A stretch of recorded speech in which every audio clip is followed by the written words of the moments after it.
Jovan Buha! Buha! Yo, I'm Jovan Buha, Lakers beat writer for The Athletic, and welcome to episode 35 of Buha's Block. I just got back from JJ Redick's introductory press conference at the Lakers practice facility, and I have some thoughts. There is a lot to unpack. JJ spoke to the media for nearly 50 minutes. They were going to shut down the press conference around 25 to 30 minutes in, and Rob Pelinka decided to extend it for the media that had not been able to ask a question yet. And it went nearly another 20 or so minutes. So a lot to unpack with all that was said. I have 5 takeaways from today's news conference. Before we get started, I just want to quickly say, be sure to hit that subscribe button and drop a comment and a like on YouTube, and hit that follow button and download this episode on Apple Podcasts, Spotify, etc. Thank you so much. I really appreciate it. And without further ado, let's get into it. All right, takeaway number 1 is JJ Redick won the press conference. And this is what we expected him to do, given his background as a player turned broadcaster and podcaster. He has done thousands of interviews across his basketball life, from being a high school phenom to being at Duke to being a 15-year NBA player who started a podcast, then becoming a broadcaster for ESPN and a podcaster and creating a podcast empire. So JJ Redick has a way of words, clearly, and it's no surprise that you put him in front of a microphone and he's going to crush it. But even so, like with that, I was very impressed with his ability to answer questions, to navigate tricky topics, and he's certainly had some time to prepare for this, at least since Thursday, if not before then. But I thought he navigated everything extremely well. He had the right mix of candidness, thoughtfulness. He deflected with humor a lot. He acknowledged that he has no coaching experience. It was one of the first things that he said. He's mentioned it multiple times. At the same time, he defended himself and justified why he feels like he was ready to make the coaching leap based on his playing career, based on conversations he's had over the last few years with players and coaches and executives, both publicly and privately. He's been journaling in preparation for becoming a coach and figuring out and forming his philosophies. But he also was acknowledging that he has a lot to learn. He needs an experienced coaching staff. He's considering coaching at Summer League. He won't be doing it in San Francisco for the California Classic, because that's when the Lakers are going to be signing players and working on making moves. That'll be the beginning of free agency. But after that, he said he will either coach in Las Vegas at Summer League, or he will be heavily involved in the process and really hands-on during that week. So there was a lot to take away. But first and foremost, that was as impressive of a debut press conference as I can remember. Really, the last coach to have that type of charm and charisma and gravitas was Phil Jackson. I think if you look at the coaches the Lakers have had since then, no one could answer a question and command a room like that. And of course, just because you can do that does not mean you're going to be Phil Jackson. It does not mean you're going to be a great or even good NBA head coach. But I think for the first time, being in front of the LA media, which can be an intimidating media group, and then to answer questions about his podcast and friendship with LeBron, and the Lakers' pressure and championship expectations, and the Dan Hurley pursuit and how Redick felt about that, and the fact that he doesn't have experience and is going to be learning on the fly, and what qualifies him to be a head coach, and like all these different things that are topics that most first-time head coaches don't have to answer and have to address. Like, I just thought he handled it all very well. And again, winning the press conference, doing well with the media does not necessarily equate to a good coach. It's not a harbinger for that necessarily, but I think in comparison to some of the previous coaches that the Lakers have had, some of those coaches struggled with the media, struggled with certain questions, where JJ came in very prepared. He knew how to answer everything. He knew how to reframe questions. He knew how to deflect when necessary. Like he wasn't going to spill about the assistant coaching search and some of the candidates that they're looking at. I thought it was very polished, but at the same time, he dropped an F-bomb 40 minutes into the press conference. I was surprised it took him that long to curse. You saw the podcast JJ, the competitive side of JJ started to come out when he was asked about if he wants to dispel any of the misconceptions about him that have been out there during this coaching search process. But first and foremost, again, just the way that he handled some of the questions that were thrown at him, having to acknowledge being the second choice, at least for a few days behind Dan Hurley, and all of the whirlwind of this coaching search and this process. I thought he handled it incredibly well, and it was a strong debut for him. And like, again, he's going to have to, there will be future press conferences where he'll have to hold his own. And, there will be, of course, the actual coaching, whether it's summer league or training camp, the preseason, etc. And he's going to have to deliver. It's not just going to be about how well he can handle being in front of a microphone, how funny or witty or charming he can be. Like, it's going to actually be, can you coach, and can you get players to buy in, and can you have a plan and be organized and have great schematics and have a great strategy. And like, there's all these factors that go into being a successful coach. But as of now, the only thing that we've been able to experience with JJ Redick as a head coach has been this press conference. And in my opinion, it went about as well as could have been reasonably expected, if not even better. Takeaway number 2 is Redick's coaching philosophy has begun to crystallize. And what I mean by that is I asked him about his coaching philosophy, and I asked him, how did you go about starting to form that during the interview process? How have you gone about just forming that in general?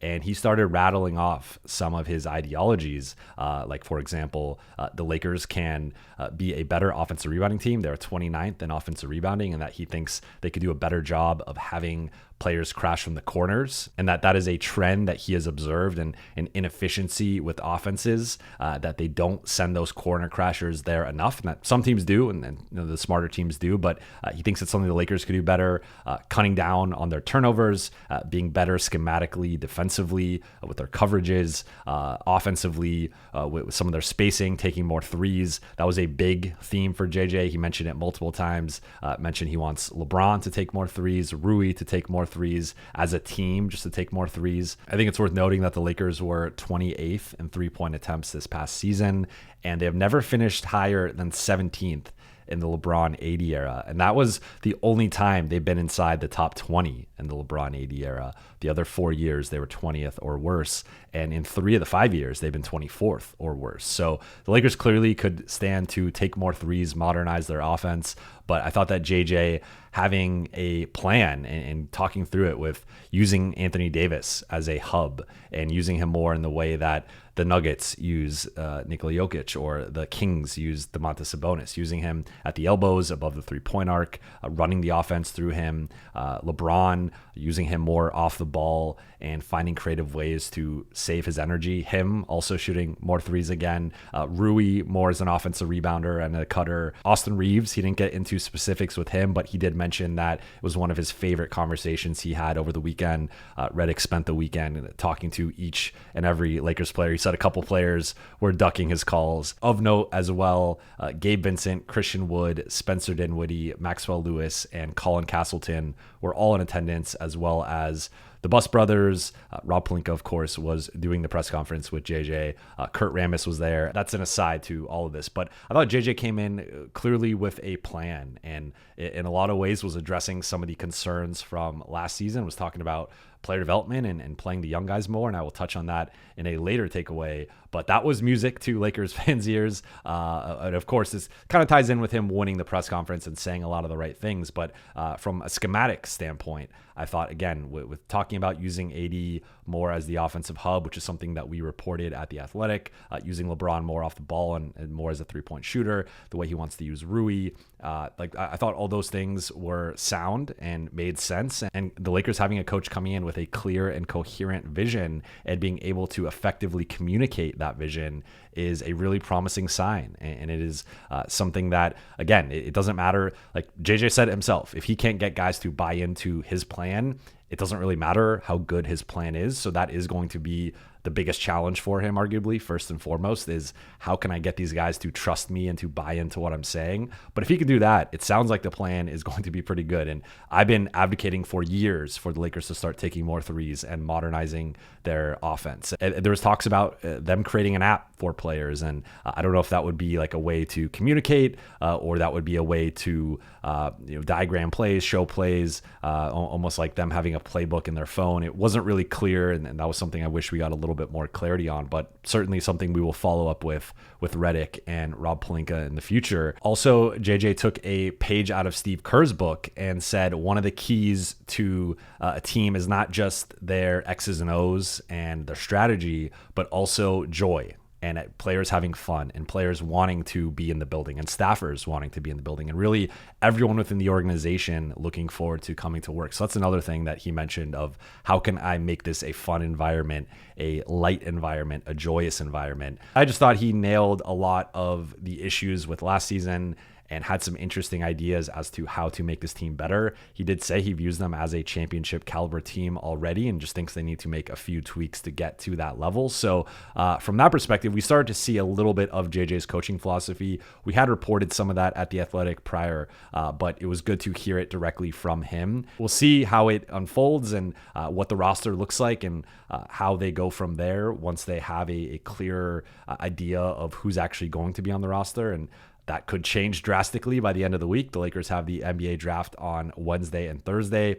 Player options have to be decided upon by Saturday, and then free agency starts on Sunday. So there could be a lot of movement this week and a lot of changes as to how we view this roster. But regardless of how things play out, JJ laid out a compelling vision for this team. And I think a lot of the things he said are things that Laker fans have been clamoring for a couple of coaches and for multiple years. And him coming in and addressing some of those things could alleviate a lot of the concerns that Laker fans have had about him, and as well as just some of the frustrations that they've had with the group over the last few years. So I think from that perspective, there was a lot to be encouraged by with his coaching philosophies. Takeaway number 3 was the importance of player development. And between Rob Pelinka and JJ Redick, that was a clear emphasis in this news conference. Pelinka talked about strategy and communication, but he said the most important thing for them is player development with this new CBA, with some of the restrictions with the first apron and the second apron, and that the Lakers need to leave no stone unturned in terms of maximizing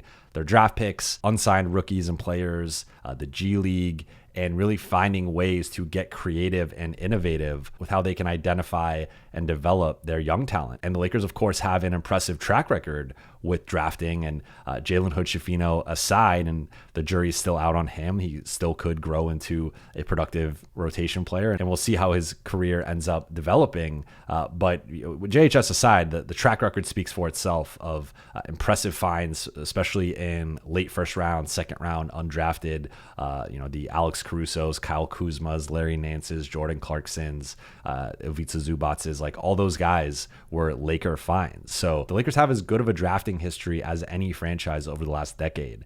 And the fact that they can use that to their advantage in the new CBA, find ways to sign these guys, keep these guys for longer, I think that's something that they could clearly improve upon, is not putting themselves in a situation like THT or with Austin Reeves or now Max Christie, where they have to sign a player after a couple years. Like I think they could do a better job of, once they identify that talent, find ways to retain that talent for longer and not have to pay them a lot sooner than they necessarily need to. And it's about retaining that asset as cheap as possible for as long as possible, right? So that is something they could clearly improve upon. But as we look at the number 17 and number 55 picks, it is something to think about with how the Lakers potentially choose to build out their roster. It's, do they actually try to keep those picks? And maybe instead of making a bigger move, they make a small to medium sized move. They keep the number 17 pick and say, hey, this is actually going to be a rotation player for us, ideally next season. And we're confident that we could identify and draft that player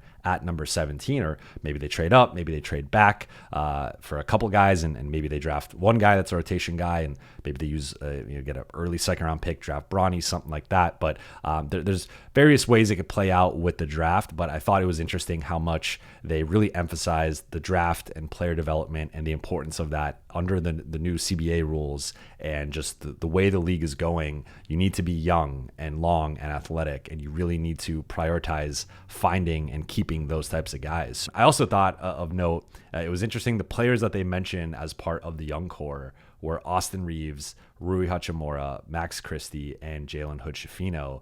There was no mention of Jared Vanderbilt or D'Angelo Russell, and those guys are in similar age ranges to Austin Reeves and Rui Hachimura, so not quite as young as Max and Jalen.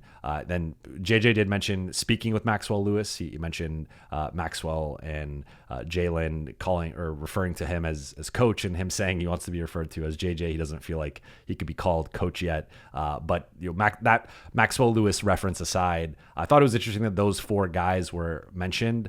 And those were also the four guys that when ESPN was reporting out their Dan Hurley coverage, they mentioned Austin Reeves, Max Christie, and Rui Hachimura. And when we reported out some of our JJ Redick coverage, those were the three names that were referenced to us. So those three checked out in terms of like those three being guys that the Lakers have view as foundational young core pieces. But Jalen Hood-Schifino was not mentioned in either scenario. And the fact that he was identified today, I thought what was an interesting development and maybe a sign that the Lakers are not going to trade him, even though he's often been attached to some of these hypothetical trades as like a second round value, but you could frame it as number 17 pick in the 2023 NBA draft. That could just be public posturing, right? There's always some level of politics and how you are framing things publicly. I just thought if the Lakers don't move Jalen Hood-Schifino, that this was a telling sign that they do view him as a longer term piece, despite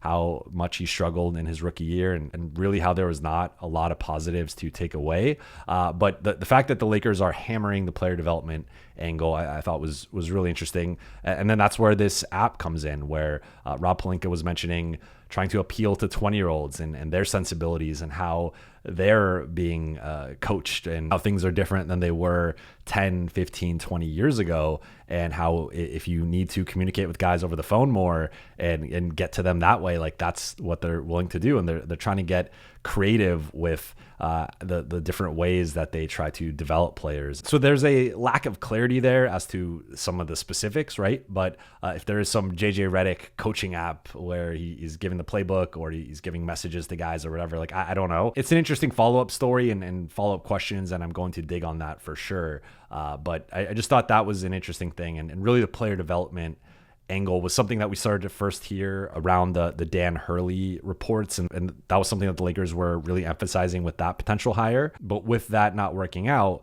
they're still emphasizing that with JJ Redick. So that is something to monitor, and it could potentially influence how the Lakers choose to build their roster. Takeaway number 4 is tempered trade expectations. And so I asked Rob Pelinka about the Lakers trade plans because as of Wednesday, they will have access to their 3 tradable first-round picks, 2024, 2029, and 2031. And I asked him what the strategy was going to be this week, whether it was going to be trying to swing for a bigger move or maybe doing a smaller move or two, and just what the calculus was with that. And Rob said, as JJ had alluded to earlier in the news conference, that the Lakers are trying to win championships. That is always the goal. And that whether it's the short term or the long term, the Lakers are trying to find that balance with their assets. And that at the same time, if there is a trade that elevates them to a championship level, they will absolutely do that.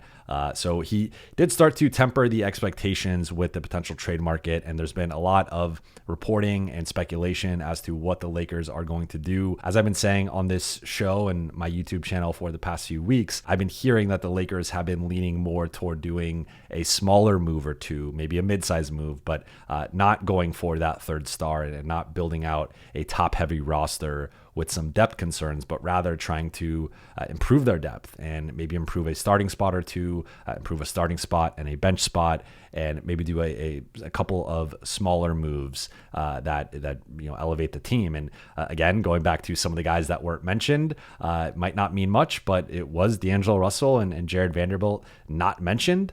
So maybe those guys are involved in trades, or D'Lo has the uncertainty obviously with the player option coming up as of Saturday. So he has to decide if he wants to opt in to that $18.7 million for next season, or if he wants to opt out to sign a 2 or 3 or however long year deal. Maybe he signs a longer or bigger, balloon 1 year deal. Like, who knows with D'Lo, but like that's a big domino for the Lakers offseason. Then a guy like Jared Vanderbilt, again, just not, it could just be oversight that the Lakers did not mention him in reporting to ESPN or to The Athletic, or that he was not mentioned at all in today's press conference. But it's interesting to me that was the one name, as well as D'Lo, although D'Lo, it's a little bit more of a complicated matter. So we'll see. It could mean nothing, could mean something, but Rob Pelinka did temper the expectations a bit with the trade market and said because of the first apron and because of the second apron, teams are going to be a bit more judicious and selective with their assets and with their cap space and with their cap sheets. And like, it's just a bit of a trickier market to navigate. And reading the tea leaves there was basically like, we're going to try to make a move, but it might not be the move that everyone's thinking. It might not be the Donovan Mitchell, Trae Young, DeJounte Murray, star player X, star player Y type deal. It's probably going to be more of a, can we get a better 3-and-D wing? Or can we get a better center to put next to Anthony Davis, either as a starter or as a bench big? Stuff like that, those kind of smaller moves that are still certainly important if the Lakers can nail them. And if they do nail them, I think it can elevate them to a certain level where they're at.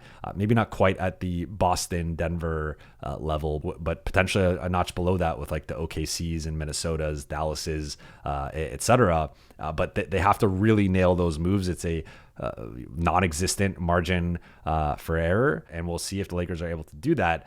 Now, I will note the Oklahoma City Thunder just pulled off an incredible trade, getting Alex Caruso for Josh Giddey without using a pick. So it's certainly possible for the Lakers to upgrade this roster without having to use a pick. So I want to make note of that. Now, the Lakers don't have an intriguing prospect to the level of Josh Giddey that they are trying to trade. Like the one guy would be Austin Reeves, but the Lakers, by all indications, are not trying to trade Austin Reeves unless it is an all-star level guy, as I've reported many times over the past few months. Like that has been the standard for them. And even then, it seems like it's like a legit all-star, not just like a fringe all-star type. So like they did not want to include him in a potential trade for DeJounte Murray at the deadline. And DeJounte has been an all-star. He's still in his 20s. He's in the prime of his career.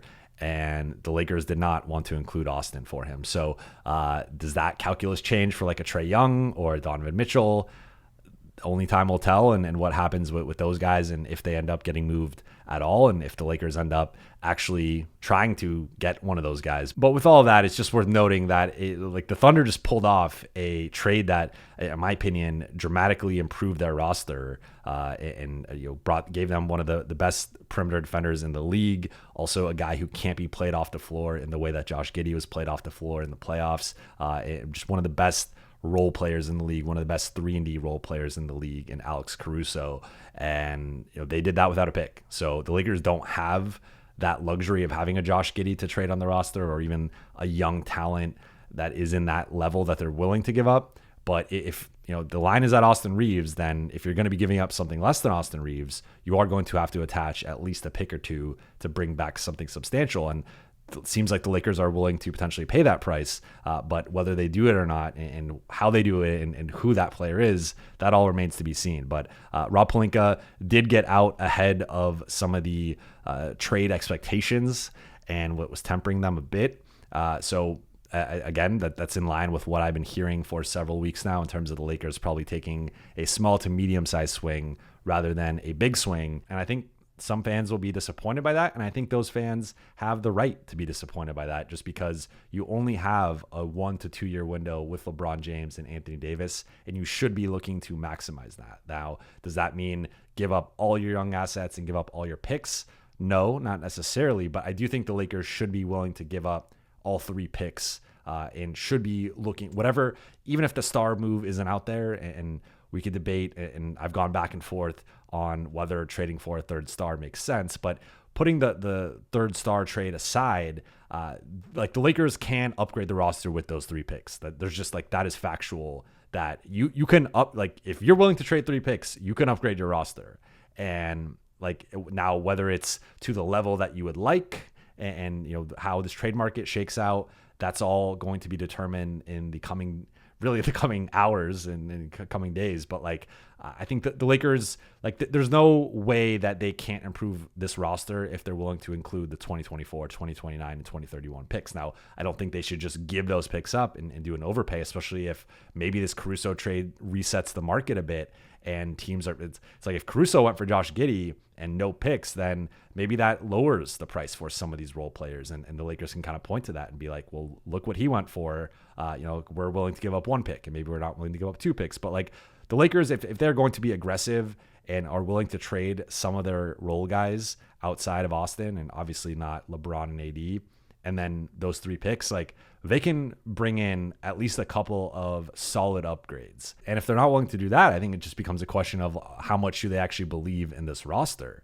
And if they're not willing to go all in, even if it is like, because going all in again does not just mean third star. Going all in could be, can you get a Kyle Kuzma? Can you get a Jeremy Grant? Could you trade for like a Dorian Finney-Smith and Cam Johnson and get a couple of wing upgrades? Like there are different ways that the Lakers could go about, finding upgrades and getting better players on the roster. But it's going to likely require at least two of the three picks, if not all three. And I think if they're serious about building a contender around LeBron and AD, that's going to be the price, and that's what it's going to take. There's no denying it's going to be a tricky trade market. The first apron and second apron are going to create challenges. Certain teams are just not going to be able to trade guys or take back more salary or aggregate salary. Like there's all these restrictions and penalties. So that is a legitimate hurdle, and it is something that the Lakers are going to have to properly handle and figure out. But I think there's no excuse for not trading at least a couple of these picks if they are serious about trying to win with LeBron and AD. And again,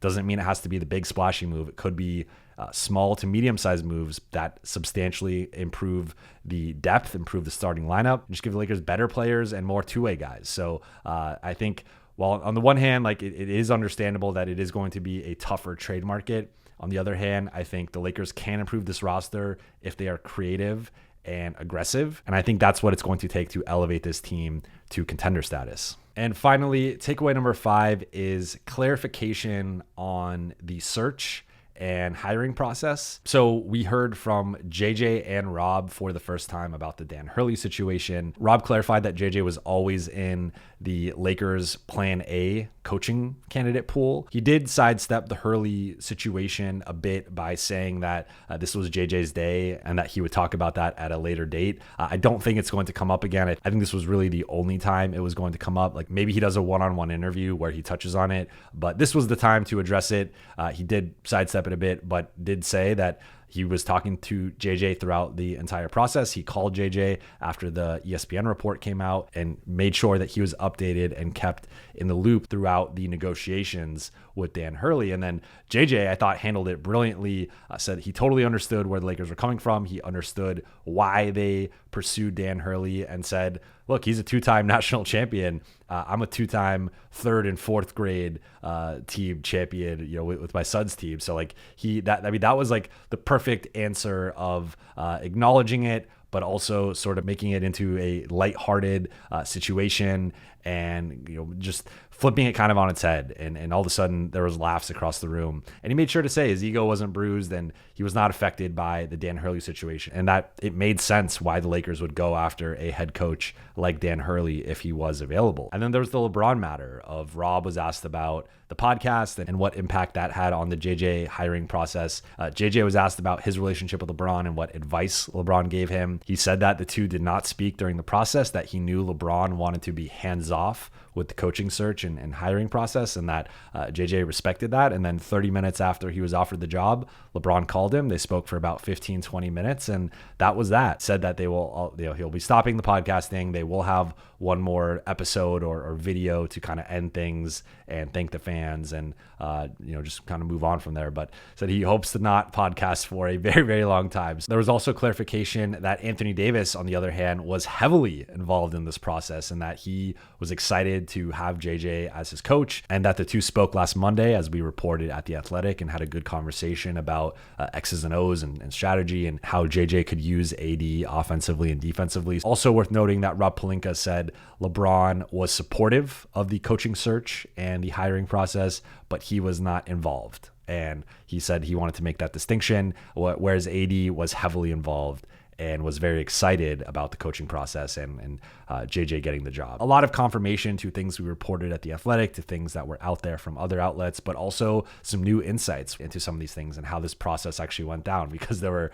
so many twists and turns. It was such a long process, a 7-week coaching search, and now, into week 8 until he was officially announced Monday, just 45 minutes before the press conference. But that was bounced around a lot. There's more I could touch on. I just thought those were the biggest takeaways. And I'll just add, takeaway number 6 is JJ has a great head of hair. He replaces me as the best hair associated with the Lakers, and it's sad.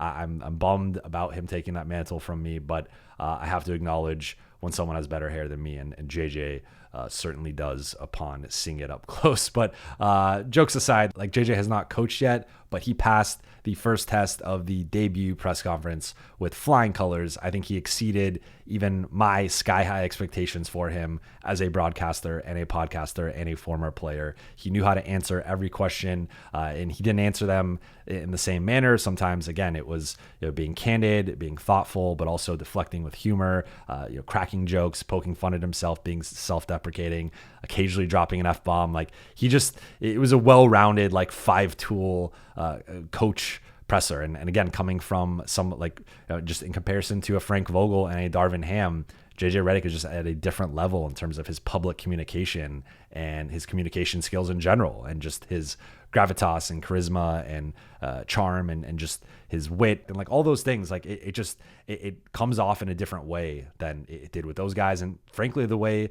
it comes off with most NBA head coaches. I would already put JJ, he's probably the best interview in the league, frankly, and of course it makes sense because he's a podcaster and a broadcaster, right? But I just think that is a valuable asset when communicating with players, when pitching players, draft prospects, players in free agency, all those things. JJ is going to be able to sell people in a way that, in my opinion, comes off as authentic. I know he's going to rub some people the wrong way. Some people are going to think he's cocky or arrogant, or there's too much showmanship or whatever. And I totally get that, and only time will tell how true some of those criticisms are. But as he said when asked about the misconceptions and if he wanted to dispel anything, he doesn't give a fuck. He just wants to coach the Lakers. He just wants to coach his players, make his players better, and maximize his team and win championships. And that was the crescendo of the press conference. That was the thing that went viral.